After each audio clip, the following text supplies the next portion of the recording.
radio is broadcast on LSL Podcast Channel. Thank you for listening. Please subscribe to the channel. I've got to say, I'm almost 80 years old and I still shout into the microphone. Oh, my gosh. The man shouts everything. All the time. We understand, Bernie, you're a socialist. We get that you want more government control, not less. And we also get the fact that you think there's just a limitless amount of money. It's just the money's going to fall from the sky. But now they're all very upset because there's a debate happening on Monday night. Okay, Bernie Sanders has convened this big conclave, a big discussion about health care, and they're going to debate single payer on Monday night. Now, what do the Democrats fear most when it comes to substantive issues? Starts with a D and ends with an E. It's called a debate. They never want debates. And it's not just Democrats. Let me just say this. Elites in both parties. And you'll see this when you read Billionaire at the Barricades, because I discuss this a lot in the book. The bipartisan collusion that Trump busted. He busted the monopoly on politics in November of 2016. He smashed that monopoly. They were very happy to have things done all behind closed doors, where there really isn't a public debate on these issues, and the public just has to swallow it election after election. They love that system. Trump came along and said, no, we're not doing it that way anymore. Let me just say, you guys are frauds. Your policies have sunk this country. We don't have a recovery. Obama's phony recovery, I've exposed that for what it is. Businesses are not flocking to the United States anymore because of what you all have done with taxes, regulations, Obamacare, the horrible trade deals, this interventionist foreign policy. None of it has worked for the American people. And so he comes and he busts that. That made them happy. Why? Back to the debate point. They never had to defend their policies. The only time they ever even touched on their policies was during a campaign. And during the political campaign season, the establishment likes to skirt past these issues. They skim the surface of globalization. They traffic in only cliches, such as, oh, do you want to start a trade war? Oh, so what you're saying is America's never going to do anything to help our allies? So what you're saying is the UN should just collapse and we're not going to do anything to help them? And so what you're saying is you want grandma to die in the streets, right? This is what they do on issue after issue after issue. And Trump said, not so fast, my friend. I might be new to politics, but I'm on to your game. So Bernie Sanders, kind of to his credit, he says, wait a second, this is the only way this is going to work, is to do the single payer thing. So let's talk about it. Oh, no, that's the worst, because now the Republicans are going to get a little assist because they've been saying correctly that what they really want is single payer. That's what Obama always wanted. Of course, that's what Hillary wanted. That was her dream, because anything that they can support that will shove this issue off into the backs of the working people, because Hillary's never going to have to deal with single payer.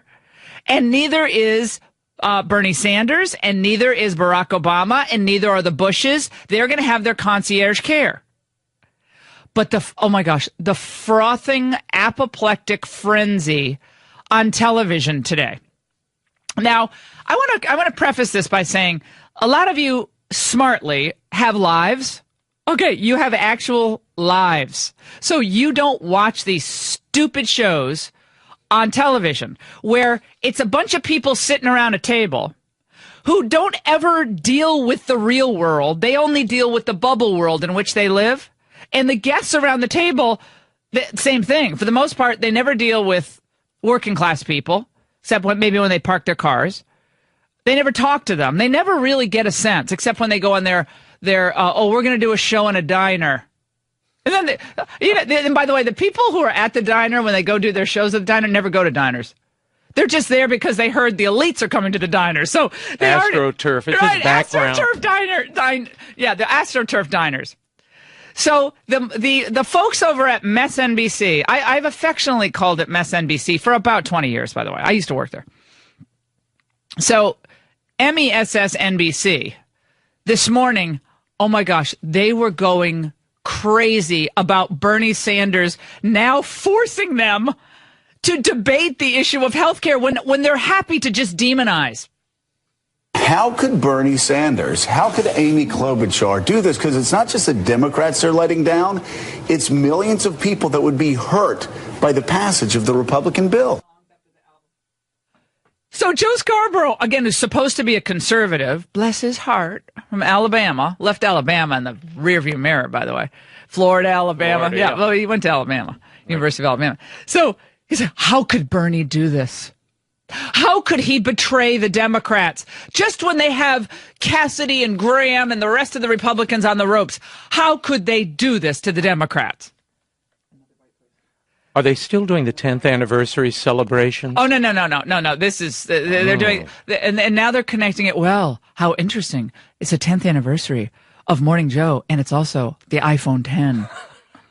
Wow, if there's some kind of harmonic convergence with the 10s. Okay. But they are freaking out. I love the fact that there's going to be a debate on this. You tell us how you're going to balance the books with all the illegal immigrants who've come in who want the health care, single payer, all the pre-existing conditions, single payer, and how this is all going to end up redounding to the benefit of patients who want choice.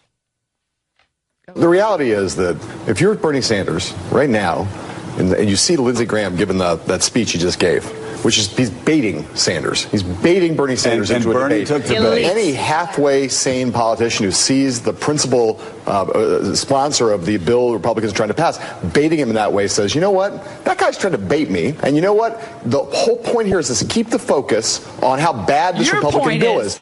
No. John Heilman's point is to keep the focus on how mean and horrible the Republicans are, because they see that this thing is imploding and they're trying to do something. And again, I say this with also this, this admission that I don't love this Cassidy Graham.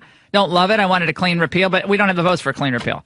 So, I mean, it's either that or do nothing, let the whole thing collapse. If you can kill the mandates, employer mandates, individual let the mandates. States, put the governors in charge. The governors should be running the health care in their own states. Then when it collapses, you do another fix. Then you can but fix it. But at least you've devolved. Now, we're going to talk to, by the way, we're going to talk to Mike Lee, Senator Mike Lee. A lot of people are looking to him for common sense leadership on this health care issue and other financial issues. The tax reform issue is heating up. I got lots of news on that as well. A lot of interesting things happening on the tax reform. Remember, Mitch McConnell only wanted tax reform. He didn't want to focus on he's really mad, by the way, that they're doing this Obamacare repeal. Elaine and I aren't happy at all that we're going down this whole thing with Obamacare. There's going to be a catastrophic embarrassment for us again when this thing goes down. So let's just keep it on helping the rich people. I mean, helping the middle-class people with the tax cuts, okay? Get Trump on the phone. Just stop him tweeting. It's unfortunate. The tweets are coming. The tweets are coming. Oh, he's all upset. He's so upset about the Obamacare repeal. I think it's actually smart to take another bite at this apple. I do think it's smart. Again, the bill is not exactly the bill I would do. Kill the mandate. Let the states have some control over these healthcare decisions, and then see where we are in a year or two from now, where we can actually really, do the work that has to be done on healthcare. But they're doing something. But I'm telling you, they are so upset that the curtain has been pulled back on the single payer once again. The goal is government-run health care. That's what the Democrats want. That's what the whole panel on MSNBC prefers. And these are all elites. They're just mouthpieces for the elites. It's not who they are or what they are. And by the way, Bernie Sanders himself is a bit of a fraud on this issue. Why? Because the socialist, back in 1987... when he was mayor of Burlington. Oh, mayor of Burlington. Oh, boy, I remember those days. I was up at Dartmouth when he was mayor of Burlington. I used to go skiing up there. Oh, no. It was a lefty. That's like going into a coffee shop in Burlington, Vermont is like going into a coffee shop in like Mill Valley, California, or Tiburon or Belvedere. All these bedroom communities of San Francisco. You go into a coffee shop there, You feel like the Soviet national anthem is playing in the background. I mean, it is people are walking in with Bernie was actually talking sense in 87. Well, yeah, 87, this was a different Bernie. Let's listen. You want to guarantee that all people have access to health care as you do in Canada. But I think what we understand is that unless we change the funding system and the control mechanisms in this country to do that, for example, if we expanded Medicaid to everybody, give everybody a Medicaid card, we would be spending such an astronomical sum of money that, we would bankrupt the nation. So what's different now except we're $20 trillion in debt, Bernie? He wasn't yelling then. No, he didn't yell. He had a very calming way of speaking then. Yeah. It wasn't quite the yelling and the screaming. When you get a little older, and I'm sure this is going to happen to me without headphones on my ears. I'm losing hearing from sitting across from you. Go ahead. It does the elderly elevate the volume. You do start to shout. And that caller we had yesterday, MR, if you guys missed it, we had this cantankerous, older, beautifully positioned older woman call in yesterday. And someone has to tell her it's a mechanically amplified instrument, the phone. You don't have to scream. Every time I was trying to get at what she was saying yesterday, she was delightful in her enthusiasm. Mm-hmm. It was a delightful elder. She seemed very familiar with the Obamas, by the way, and how the grandmother taught the daughters and how Michelle was off to playing tennis everywhere. Okay. She knew a lot. That having been said, repeatedly when I was discussing the issues of the day with her, namely Michelle dropped in at this salon in Arlington, Virginia, this hair salon, and kind of kicked off this new business, how fun it was. It was a festive stopover by Michelle. This older woman named MR kept saying, "Hello, Ingraham, hello." I said, "I'm speaking. Why are you screaming at me?" She probably couldn't hear you. She reminded me of Bernie Sanders screaming about healthcare. Now the emperor has no clothes on healthcare. The left is now they're just out for blood with Sanders because he's exposing what is really going on. Monday, they're going to have this single-payer debate. Bernie Sanders is hosting it. Okay? He may have no clothes, but he gets prime time at CNN. Prime time at CNN. Are they ever going to stop the political debates? No, but CNN treats us like it's a never-ending campaign season. Like, it is. Ted Cruz is debating John Kasich, or Kasich's debating John Hickenlooper. No one even knows who these people are. Why am I saying this? All right, so we're going to have Mike Leon. Newt Gingrich is going to stop by. We have a lot of cultural stories to get to. A phenomenal piece, believe it or not, in the Washington Post about George Clooney from someone from his hometown who said, "George, boy, did you fall far from the tree of where your people are in Ohio and what they think about America and Trump." Really interesting piece. We'll take a break. 855-40. I'm sure every one of my listeners understands the importance of oral care to your overall health. There's no denying the connection. And I'm also sure that many of you have a sensitive mouth or gums. And sometimes you have painful canker sores, or sadly, maybe even painful sores from something like chemotherapy, from cancer treatment. And what you may not know is that your mouthwash, especially if it's one of those brands that really burns, it may be making things worse.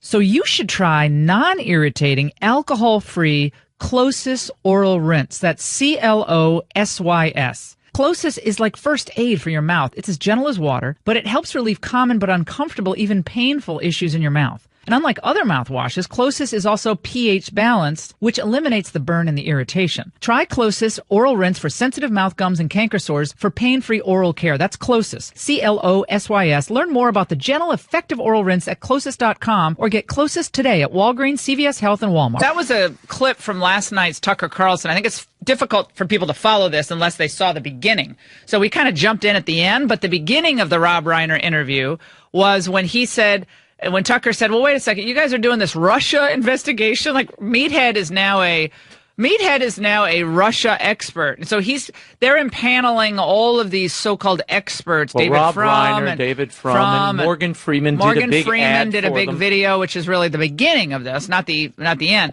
So Morgan Freeman does this, with his godlike voice. He plays God. America is under attack. Oh, America is under attack. And so Tucker just said, "What do you mean under attack?" He's driving Miss Elizabeth. He's driving Miss Elizabeth Warren. Remember driving Miss Daisy? Miss Daisy. Well, he's driving Miss Elizabeth. The problem here is, actors read whatever's before them and they can give it great life. But you can't always believe what they say. They're obsessed with Russia. I mean, that's all they have. The thing is, they're not obsessed with Russia. Let's just be very clear. They were never obsessed with Russia before. They are obsessed with getting Trump out of office. Russia's just a vehicle. They don't care about Russia. You think they care? These people are up at night. Oh, the Ukraine. Oh, you're going to send your boys to fight in the Ukraine? You're going to be over there? I don't think so. I don't remember Rob Reiner or Morgan Freeman doing ads supporting Ronald Reagan when he went, toe to toe. Tear down this wall. Tear down this wall. President Reagan. Oh, no. I'm getting tired of the Morgan. Just because Morgan Freeman has a voice doesn't mean he has a voice of reason, for goodness sakes. But they are obsessed with Russia. So Tucker comes on and he says, wait a second. Rob, to Meathead, he says, so you guys are actually telling people we're at war. Well, what war? And then Rob says, no, if you listen to everything that we've said, it's a cyber war. And Tucker says, well, everybody does cyber war against everybody. Why is that anything new? Why is this something new? Well, it's when anyone interferes with another country's elections, you got to be very concerned about that. So what we need to do is we need to give this information to the American people. No. What the real truth is, and Tucker got it. That clip that we came in with was the end of the interview, and Tucker nailed him at the end. He said, you guys play footsie with the communists in China because you make money off of them. So why are you playing footsie with the Chinese with their military aggressiveness and expansionist mentality, but you dump all over Russia all the time? Equifax just announced, of course, that horrific breach of all of our IDs. Well, a lot of you are affected. 143 million Americans. So far, Equifax has determined that the credit card numbers for about 200,000 consumers and their personal data, Social Security numbers of about 180,000 have actually been accessed. So compromise is one thing, but actually the numbers have been taken and accessed. That's something quite different. So you might not know this, but if you've been alerted by a company that, well, we think we've had breach in our system, you're 11 times more likely to be a victim of identity theft, identity fraud when you're notified of that breach. Well, here's some good news. There's LifeLock. By the way, I got 3 alerts from LifeLock just this morning because I'm transferring some funds into another account. I got 3 in a row. Bing, bing, bing. It actually makes you feel better. Like, did you actually transfer this money? Is this you? And you go back, yes, it is me. Makes you feel good. So they detect a wide range of ID threats, and including if someone is getting into even your 401k plan. So that's good stuff. A U.S.-based identity restoration specialist working for LifeLock will work to fix it for you. Remember, no one can prevent all ID theft or monitor all transactions at all businesses, but LifeLock is the best of the best. Go to LifeLock.com, use the promo code Laura, and you get 10% off your membership. That's LifeLock.com, 10% off your membership. LifeLock.com. Call them at 1-800-LifeLock. You're listening to The Laura Ingraham Show. You just heard from Cassidy and Graham, of course, the 2 co-sponsors of this sort of Obamacare repeal. There's some good things in this, but some warning bells are going off as well. A man who has not fully committed but might be warming to this legislation, pivotal in this, they're vacuuming up votes as fast as they can get them, is Mike Lee. And Mike Lee, of course, from Utah, he's held out hope after being an early critic of President Trump's. He's held out hope that when Donald Trump said he wants to return power to the people in the states and localities, he's going to do that. And we're delighted he's with us now. Senator Lee, thank you so much for stopping by. How are you doing today? Doing great. Thank you very much, Laura. It looks like Trump has said Rand Paul or whoever votes against the health care bill will forever, future political campaigns, be known as the Republican who saved Obamacare. So he's throwing down the gauntlet. What's your reaction to that? Well, look, if that's an interesting tactic, I understand why he's saying that. I don't necessarily agree with it, in part because we don't know exactly what Graham Cassidy is going to look like at the end of the day. And so trying to suggest that somebody like Rand Paul, somebody who has been a fierce opponent of Obamacare, somehow wants to save it isn't entirely fair.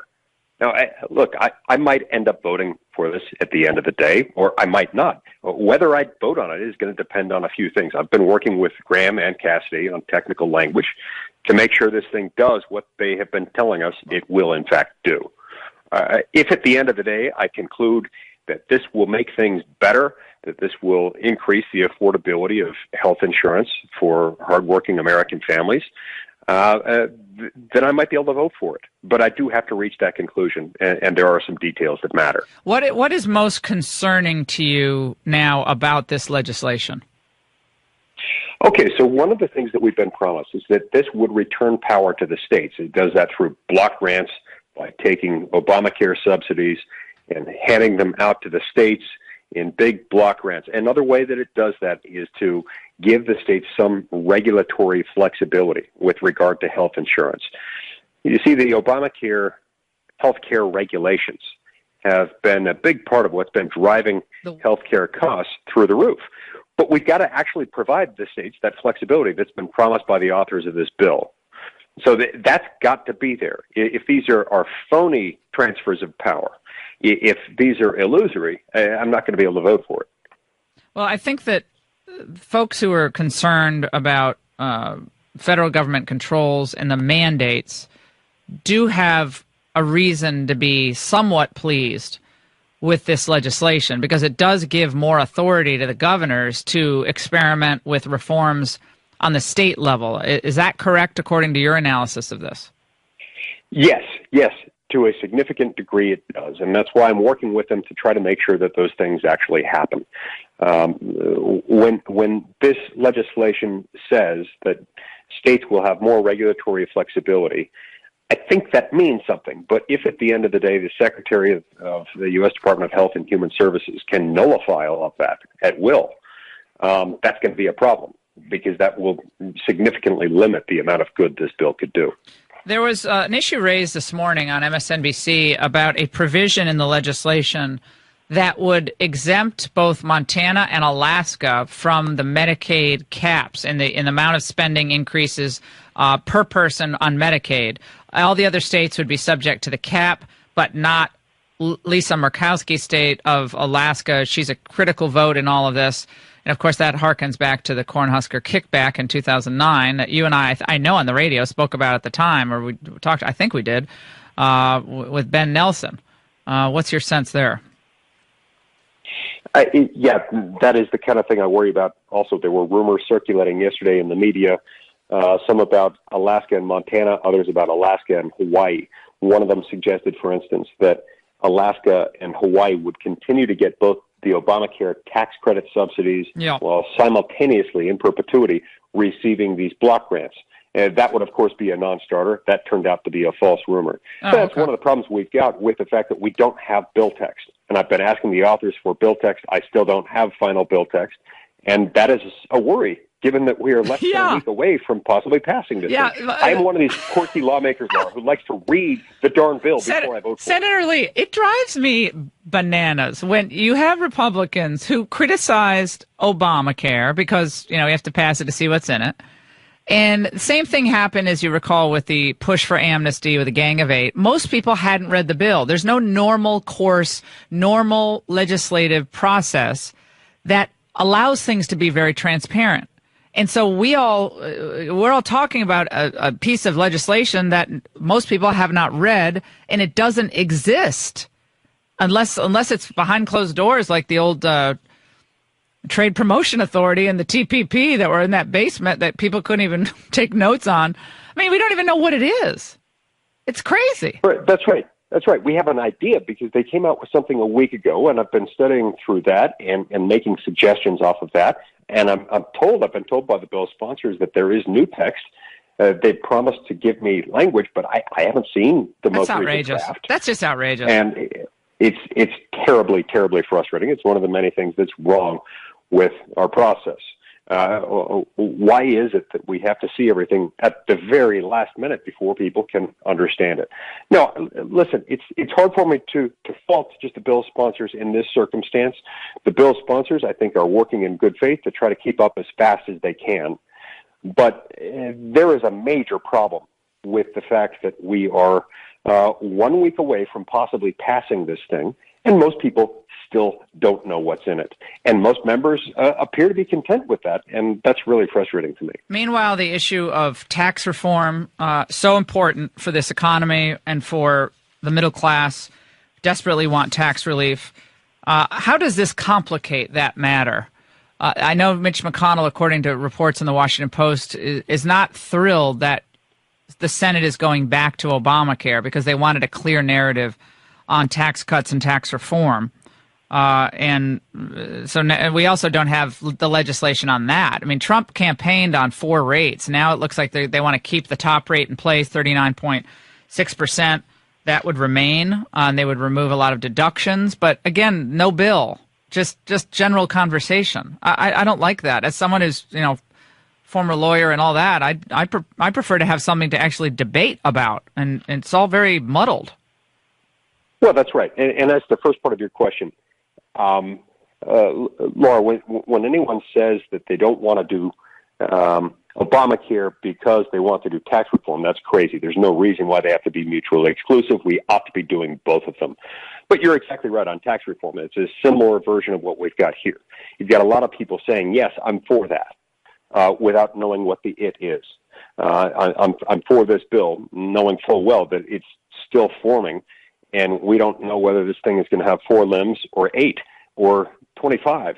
And that's a big problem. The fact is, on tax reform, we do need to reform the tax code. What we want to do is put more money in the pockets of hardworking American families. We want them to be able to keep more of the paycheck that they earn each week. That's what we're going to be fighting for. But we still don't know what exactly will be advanced by leadership in the next few weeks. There's a question, Senator, about the scoring of this, and the same issue pops up in the Obamacare debate. The CBO has not scored this legislation on, so-called repeal that Cassidy and Graham are in favor of. A lot of Republicans have a problem with the way the Congressional Budget Office scores. They don't do dynamic scoring, which includes the economic growth that would ensue after these reforms take place. In other words, when someone doesn't spend $2,500 a month on a policy for a family of 5, that money will go elsewhere into the economy. So that's not dynamically scored. The Trump team is saying now, according to media reports, that they will do dynamic scoring of their own on tax reform. Now, there are some Republican senators say we don't have a problem with that. We want to do fair but more accurate scoring of this legislation. What is your stance on the way to score tax reform vis-a-vis the deficit and adding to that, or taking into account economic growth? I think we need to do dynamic scoring. I think to refuse to do dynamic scoring is to build up a wall that only allows government to expand and never allows for it to contract. And it perpetuates the bad system that's been serving the American people very badly for many, many decades. And so I hope we will use dynamic scoring, and I expect us to do so. Well, I think that in the end, we know what happened when Ronald Reagan was able to push through his tax reform and his tax cut. We had the longest period of economic expansion post-war, and we haven't seen anything like it since, and it's long overdue. It's 30-plus years since we've had real tax reform, and we need it badly. Senator Lee, before we let you go, I know you're busy. Give me your just sense on how the president, in your mind, is doing. You were a pretty strong critic of his in the campaign, and not thrilled about some of the tweets and the language and so forth. This weekend at the UN, for instance, what we saw with his unilateral sanctions against North Korea really pressed China to say, look, you do business with North Korea. We're not doing business with your banks. We're not doing business with you on your energy. Any stuff you do with North Korea, we're not doing any of that with you anymore. And he looks like they got China to back down. But your just overall assessment of the president thus far. Okay, so first of all, on this North Korea-China situation, I think that's exactly what we've got to do, because in order to avoid an armed conflict with this evil menace that is in North Korea, we have to take aggressive steps diplomatically and through sanctions in order to put North Korea back in its corner. If we don't do those things, then that makes armed conflict that much more inevitable, and we don't want that. We want to be able to avoid it. This is exactly the kind of thing that will help us avoid it. It may be the only thing that can help us avoid it. On a broader level, I took great encouragement in the president's inaugural address when he said this is not just a transition of power from one president to another, one administration to another, one party to another. This is a day that will represent the transfer of power from Washington, D.C. back to the American people. That gave me great hope and encouragement, and that hope has been continued over the last few months as we've seen this president undo 16 regulations that had been put in place previously for every new one that he puts in place. We've seen him continue to push for tax reform, continue to push for us to repeal Obamacare. So this guy is moving in the direction which he promised us he would move, and I'm encouraged by it. He put Neil Gorsuch on the court. I say bring more of these things on. That's what we need. Would you consider, if you were asked to go on the Supreme Court, if they nominate? I mean, would it be something you'd be interested in? Of course. Look, I'm a lifelong student and fan of the Supreme Court. I started watching Supreme Court arguments when I was 10 years old for fun. Exactly. So I'd be lying. I'd be lying if I told you no. I would have absolutely no interest in that. And if the President of the United States invited me to do something like that, of course I would. Well, I always hear your name. Your name's always coming up in conversations. Does anyone ask Mike whether he really wants to do this? You're like, talk to him first. Mike Lee, it's always great to have you on. Give my best to your family, and we'll have you back really soon. We appreciate it, and thanks for actually wanting to read the legislation. That's a novel concept in Washington, D.C. You take care. Have a great weekend. Indeed. All right, you have a great weekend. We'll take a break on the Laura. That's George Clooney. Of course, he despises Trump. Really great piece by Gary Abernathy in the Washington Post, who is the publisher and editor of the Hillsborough, Ohio Times-Gazette. That's where George Clooney's from. And his title of the piece is "Trump Supporters Are Normal." Because all Hollywood's like, they're freaks. These people don't get it. It's puzzling to watch George's immersion into liberal politics over the years. Most people here have always written that off as the usual thing that happens when people go to Hollywood. But could it be that George grew up with a left-of-center philosophies. His dad eventually ran as a Democrat for Congress in northern Kentucky about a decade ago and was soundly defeated. But either way, George Clooney's liberal activism jarringly contrasts with the region that produced him. What happened to you, George? He came from the bedrock of American middle class in middle of the country, flyover country, and he betrays them with every comment about the unwashed. Now, what is funny about this? We're with Raymond Arroyo here on the Laura Ingraham Show. We're so happy to be here on a Friday because there's so much news. We're getting through it, and we're pulling the curtain back for you. Because when you hear Mark Zuckerberg, billionaire boy Zuckerberg, Facebook founder, genius, brainiac, big liberal, of course, you hear him talking about how they're so worried about this Russian. We can't stop it all, but we're going to work with the government to. It's interesting for him to say, and warn about government, and other government interference. I wish I could tell you that we're going to be able to stop all interference. When he does billions of dollars of business with China.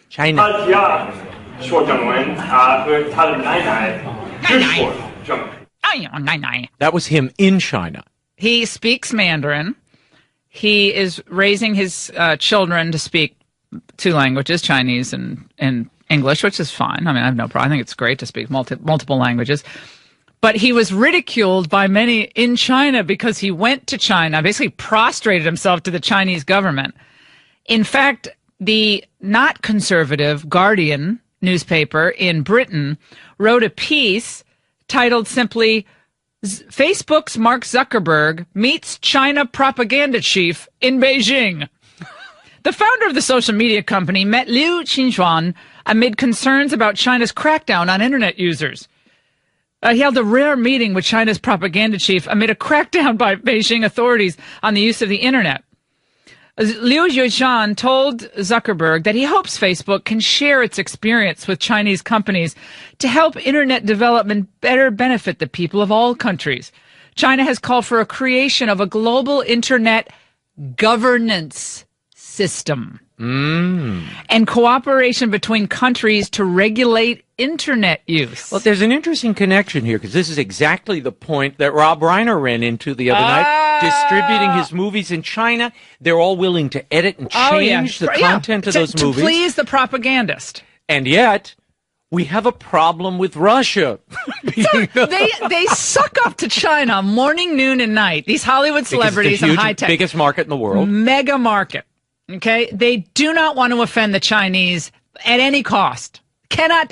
In fact, he'll go so far as to learn their language and go over there and remember when he went running during the day in he on the Great the Wall? old city? He went running, and they don't run in China. First of all, the air is terrible. You don't run in China. You don't run in Beijing. So he goes black lung. And he had these like weird shorts, and the people in China, he got ridiculed for running in the old city. Like, nobody runs in China. You don't run in Beijing. It's just not what they do. Chinese censors have introduced a slate of new regulations to better enable them to police digital and social media as closely as traditional publications. The country's internet regulator has repeatedly warned that an untamed cyberspace would pose a risk to domestic security, and the government should decide who to allow into its house. Zuckerberg has soft-pedaled any criticism or concern with what China's doing, and instead he's gone over there to make nice with them, and they've agreed to put in China's desired technology into the social media platform to allay its censors. As it kind of, when it comes back home, when we're in there, we're really going to work to reform. But when they're over there, it's like, how can we make it easier for you to censor us? Google does the same thing.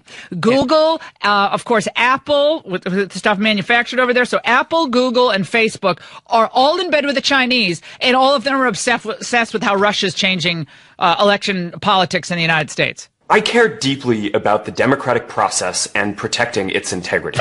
Facebook's mission is all about giving people a voice and bringing people closer together. Oh, please. Those are democratic values, and we're proud of them. I don't want anyone to use our tools to undermine democracy.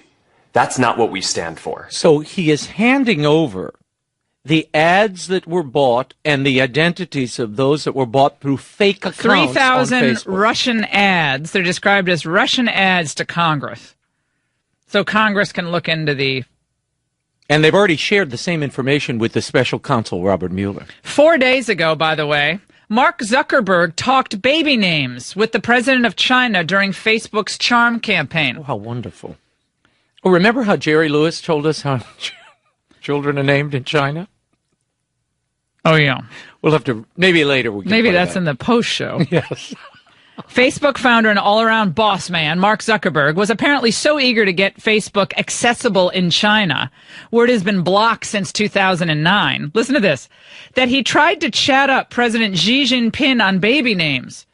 The little tidbit on Zuck's thirst for global domination comes through a look in the New York Times at how the social media platform is trying to maneuver a world filled with a variety of government regulations and crackdowns. At a White House dinner in 2015, Zuckerberg had even asked the Chinese president, Xi Jinping, whether Mr. Xi might offer a Chinese name. God, he's even serving up his children. He's even serving up his children to the Chinese. There are no limits to the sucking up.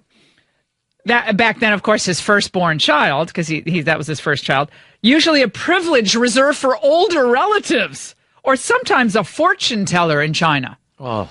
Mr. Xi declined, according to a person briefed on the matter. Zuckerberg and his wife Priscilla Chan have two daughters, Maxima and Augusta, and in 2016, Zuck and Chan, who's the daughter of ethnic Chinese refugees who fled Vietnam, posted a video on Zuck's Facebook page for the Lunar New Year in which the couple spoke in Mandarin and discussed Max's Chinese name, which is Chen Mingyu. So that's where they are, Maxima. They call her Max. Meanwhile, the president is tweeting this morning. Yeah.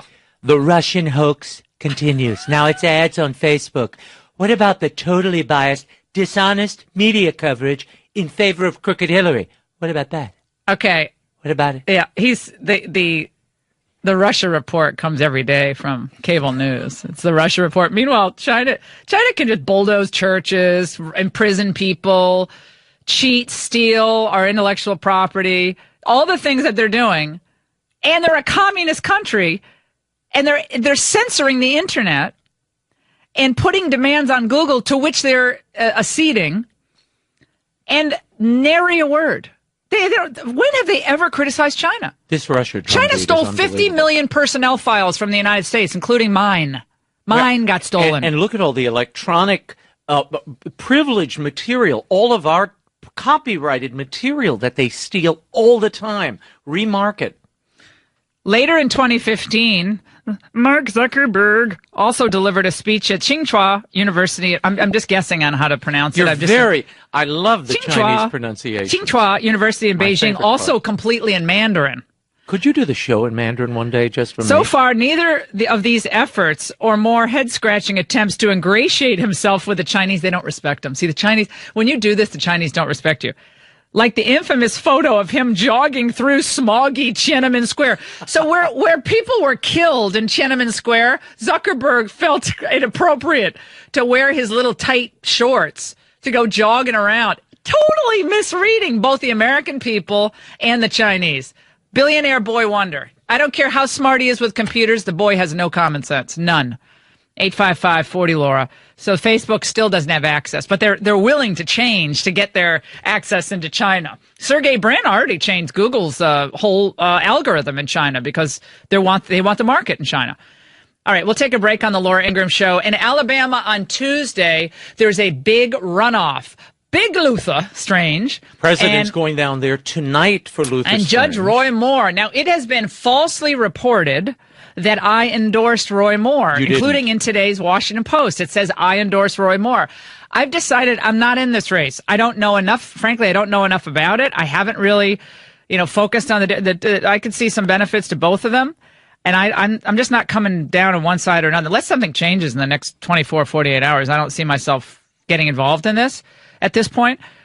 So false report. And I don't know why they keep saying that I endorse Roy Moore, but a lot of people that I love have endorsed Roy Moore, and I'll support whoever. Then obviously I'll support whoever the winner is on Tuesday. But Big Luther is being supported by Trump. He just tweeted, "We'll be in Alabama tonight. Luther Strange has gained mightily since my endorsement, but we'll be very close." Yeah, it's going to be close. No one can call this race. No one can call the race. No one can call it. It's going to be tighter. Well, we are trying to get Big Luther and Roy Moore up on the show. And so Big Luther's people think I endorsed Roy Moore. I didn't endorse Roy Moore. But we'll talk about it a little bit more. But again, this is one race. Does this hurt Trump if Roy Moore wins? Does Trump lose some of his mojo on the endorsement front?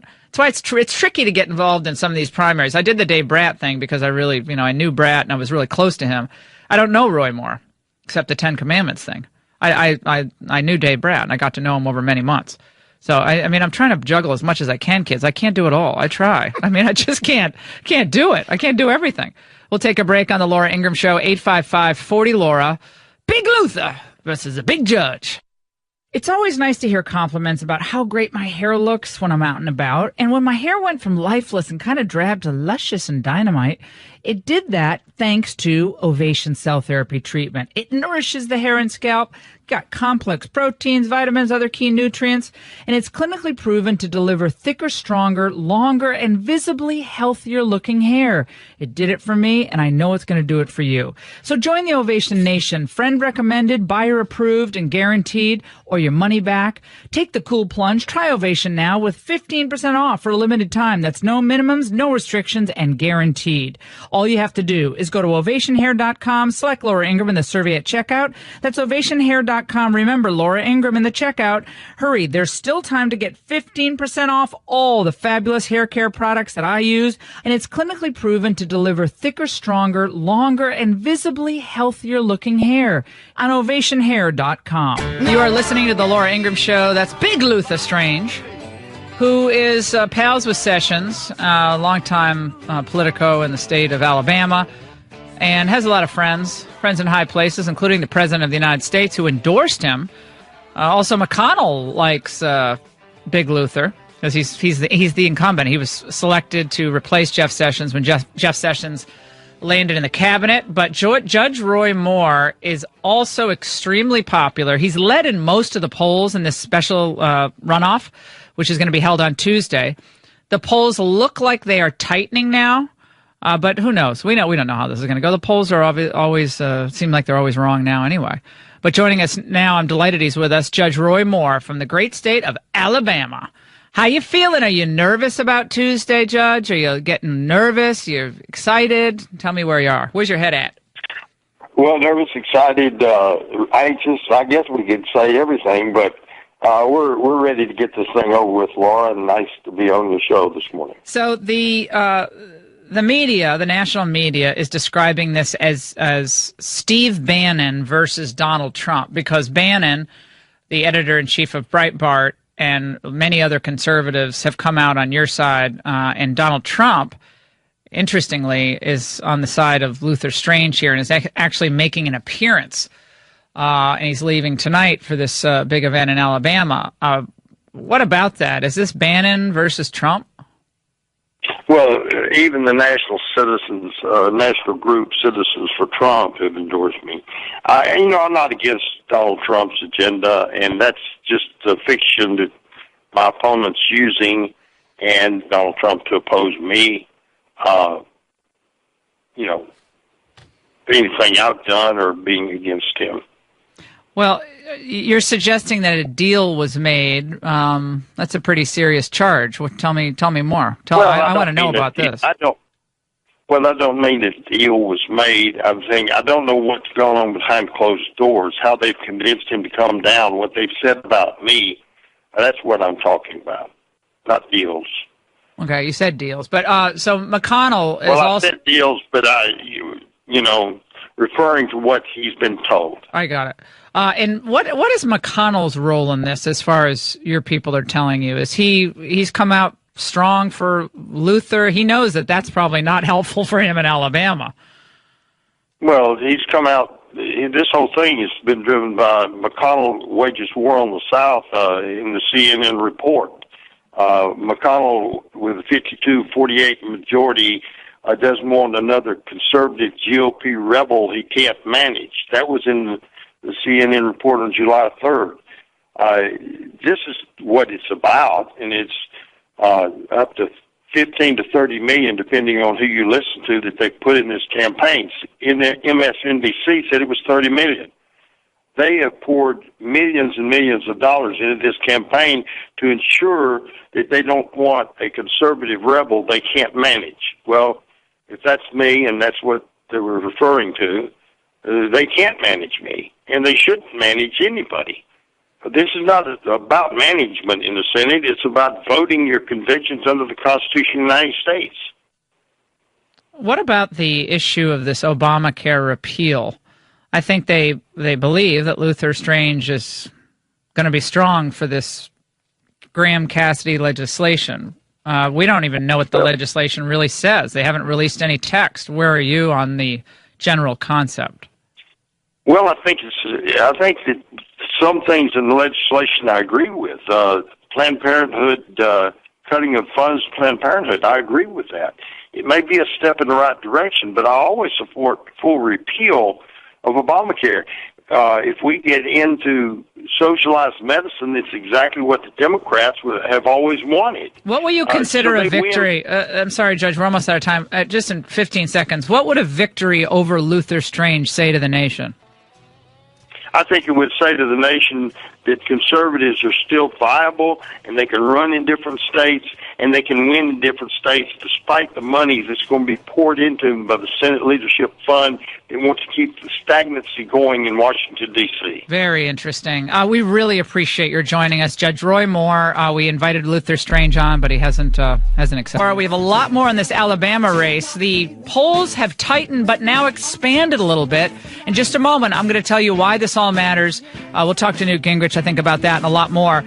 We have a lot more to get to, including this crazy story about what's happening with the idea of friends and whether you can have best friends in schools any longer. Apparently, you can't have best friends. That makes people very nervous because it puts off other kids. It hurts their feelings. This has gotten crazy. By the way, I've had the chance to talk to a lot of police officers. Everybody knows I moved, and so dealing with all the madness of unpacking, packing, you always want to have as secure a place as you can. So it's interesting to talk to police officers about Blink Home Security. It's a company I've learned a lot about in recent months, and they are different from the traditional security companies. They're discreet. These Blinks are discreet, and they're affordable, and they're video cameras that you install yourself in minutes. So they're wire-free. They run on 2 batteries that last for 2 years, and they go inside and outside your house. So this is why now men and women in law enforcement have them. They get real-time alerts on their phones, and Blinks actually help you stop crime before it starts. Very cool. And so you don't have to worry about whether the door is locked, the kids are home or safe. Blink gives you that information right on your smartphone. You can get 3 Blink cams for what the other guys charge for just 1. So just go to blinkprotect.com/Laura. That's blinkprotect.com/Laura. You get 10% off, an extra 10% off when you go there. Again, blinkprotect.com/Laura. New news on the unmasking that we're going to get to. It's, as the left is obsessed with Russia, we're actually getting new information about just how nefarious and, in my mind, illegal the activities were of the top Obama aides in the White House when it comes to revealing the names of Americans they wanted to spy on. It's scary. I mean, it's a criminalization of politics, and we're learning more about that. But again, we only care about Russia. Facebook ads that Russia put. As if Facebook ads are going to determine the outcome of an election? I don't think so. And also, we're gonna tackle the idea of what some are now pushing on the left, which is what the Chinese love this stuff, by the way. They want to have a kind of consumer reports or good housekeeping seal of approval for internet news stories. Because the left is worried that conservatives have a point of view now on the internet. So there are some who used to work for Obama who are pushing this idea of having a labeling system for the internet. They're really disturbing. We're going to play that sound for you too. But joining us now is Newt Gingrich. We're delighted he's with us. Newt, of course, former Speaker of the House. He has this great Defending America course. We have to ask Newt about a lot of things, including the week at the United Nations for President Trump, and also this Alabama runoff, which is going to be held on Tuesday. The president heading down to Alabama. He's on the side of Mitch McConnell and the Chamber of Commerce against Roy Moore, who has all the Trumpites with him. Fascinating. And Newt joins us now. Hey, Newt, how are you? I'm doing great. How are you? Good. What about Big Luther versus the Big Judge? Where you come down on that? Well, I think it's going to be a great test of just what Trump's personal skills are when he's down there today. If he makes a strong enough case, my guess is that Luther Strange will be sent back to the Senate. If he doesn't, my guess is that Roy Moore will win. And I think it's clear. I mean, Trump has made the calculation, along with his team, that being supportive of an incumbent senator who, when it mattered on Obamacare, voted with him, sends an important signal. And we'll see how that plays out. In other words, that Luther Strange is not a Jeff Flake. I mean, he was actually with Trump on the pivotal issues. Right. Well, and Flake was too. He said he insisted on writing a book attacking Trump. Mm-hmm. But Flake in that sense has gotten the worst of both worlds right now. But I think in the case of Strange, he was an appointee. The governor had some significant problems and had to resign. Strange never built a personal machine or a personal campaign operation big enough for U.S. Senate race. And Roy Moore is a fixture of Alabama politics. He's been around forever. He represents a repudiation of liberalism and a repudiation of the radical values. And so he has a very big base in Alabama. And this is really quite a race. And I think, I think it probably, because of Trump's intervention, will be too close to call. I don't think so. I think Moore's going to win by 5. That's my prediction. Moore's going to win by 5 to 8. Well, I don't know. We'll see.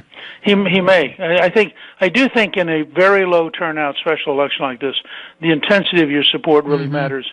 And it's clear that Moore's support has enormous intensity. Well, it's just wild because you have Bannon and Palin, and they said that I came out and endorsed Roy Moore, and I did not. I don't know why I'm on all those lists, but I never endorsed anybody in this race. I'm not going to get involved in every primary contest.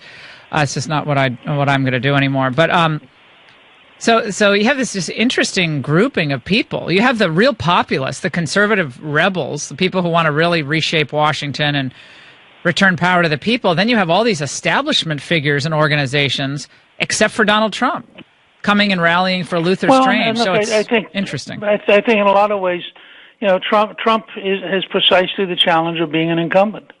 The team that he's going to get things done with in the U.S. Senate currently is in the U.S. Senate. And he's going to basically be supportive of most of them. Reagan would have done the same thing. Reagan understood that, well, he might have preferred to have only Reaganites in the House and Senate, that wasn't a fact. And in fact, the leadership of both the houses and were very skeptical of Reagan most of the time. And he had to carry him along by his personal popularity and his ability to reach the country and to speak to the country, which is what I thought Trump did brilliantly in New York. I thought it was an extraordinarily historic UN speech, and I think for anybody who considers themselves a conservative, it's a speech worth studying and really giving you a flavor of how different an American-based, sovereignty-based model is from the globalism and internationalism of the John Kerrys and the Barack Obamas. No, I completely agree. I thought it was I think it was his best speech, frankly, at the United Nations, and well delivered. He doesn't love doing these teleprompter speeches. Gotten a lot better at them, just as a matter of performance. But the substance was, I think it was Reagan-esque. It was a strong America is going to be better for the rest of the world. A weak America will ensure that evil forces prevail or gain ground, and that's not going to be good for any of you. And I think... and he also said, look, I'm going to represent my country, but I expect you to represent your country. Yeah, you to do the same. Yeah. A novel concept, but all the globalists were... they're wailing over there at MSNBC and CNN. Like, how can you do this? We're global citizens, Mr. President. We're global citizens. Look, there are professors at Yale and Harvard and Princeton who are on the verge of moving to Canada over this kind of stuff. I love it. I think it's great. Now, let's talk about what's happening on this other big issue of the day, which, of course, is the Obamacare repeal. We talked to Mike Lee earlier, Newt, and he's of the mind that we do need to read legislation before we pass it, since we criticized so many Democrats during the passage of Obamacare for not having done so. And there's no normal course of business here. There's no regular order, as they call it, in Congress. You don't have a piece of legislation, even a framework, that is distributed and read. And so they're talking about legislation that no one has read yet.